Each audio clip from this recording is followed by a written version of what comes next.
Hi, I'm Carrie Blazer, the Divine Feminine, reincarnation of Mary Magdalene. Thank you for clicking on my clip. But I want to let you know that I have a free ebook linked below, my 6 Divine Feminine Self-Love Strategies. They will help you transform your emotional wounds into personal wisdom. And I take a multidisciplinary approach. I include the laws of physics, psychology, neuroscience, shamanism, mysticism. I went wild, okay? So men can understand and women can understand. There's something there for everyone because what I learned is when something's true, it's true in multiple places. All right, please like and subscribe and help me distribute my ebook to everyone for free by exploding my channel. Take care. Enjoy the clip. Bye. So it says, Boy Scouts of America officially changed its name to Scouting America on February 8th, 2025. The change reflects deeper structural and cultural shifts that have been happening over the past decade. Here's what happened. Full inclusion of girls across all programs, 2018. My son got it in 2016. Girls allowed into Cub Scouts. And here's my son's Arrow of Light from Cub Scouts. 2019, girls allowed into Boy Scouts BSA, main flagship program. 2025, organization renamed to Scouting America to reflect co-ed reality, which was a month after Trump signed that executive order. So they're fighting the government and they're modeling that to our kids. Is that what we want? Girls now make up 20 to 25%, and thousands of girls have earned the Eagle Scout rank. I don't know Girl Scouts, so I can't speak intelligently on it. Major overhaul of youth protection policies. After widespread sexual abuse lawsuits and bankruptcy proceedings filed in 2020, Scouting America implemented stricter protections. Mandatory background checks for all adult volunteers.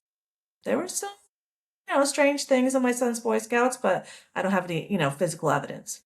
2 adult leadership rule, no one-on-one adult youth contact. Mandatory abuse prevention training, mandatory reporting protocols.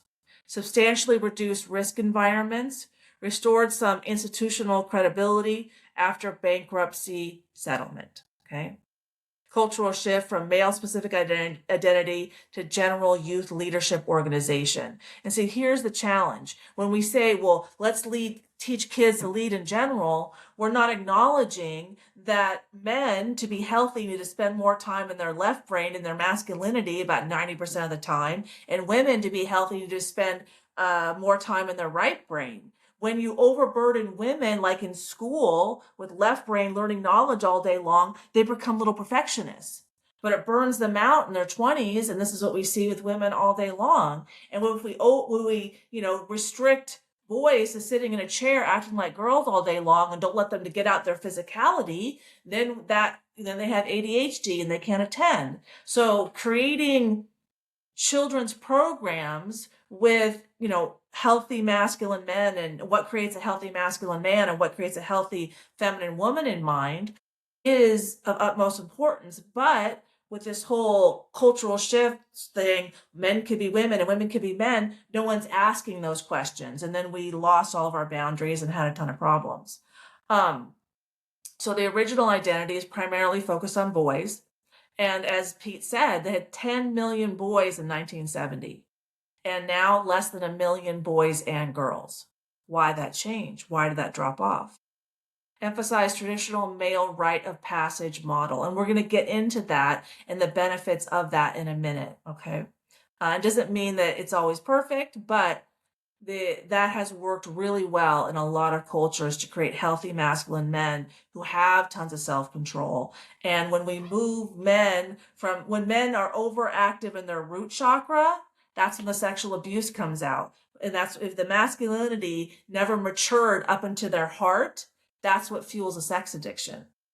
Pedophilia, pornography, BDSM, and those are the kind of men that I attract into my life. I'll just be honest. Just honest, Yeah, BDSM, a lot of BDSM.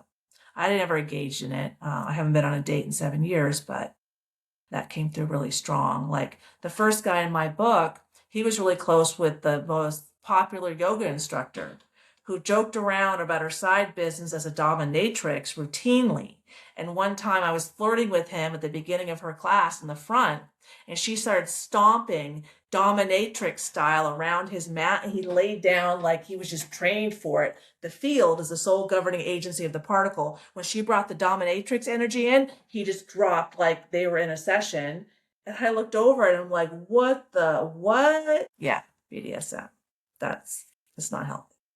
So the outcome, broader appeal to modern families, current identity, leadership development for all youth, but some loss of members who preferred their original boys only structure, which I prefer. Rebranding aimed at stabilizing and growing membership.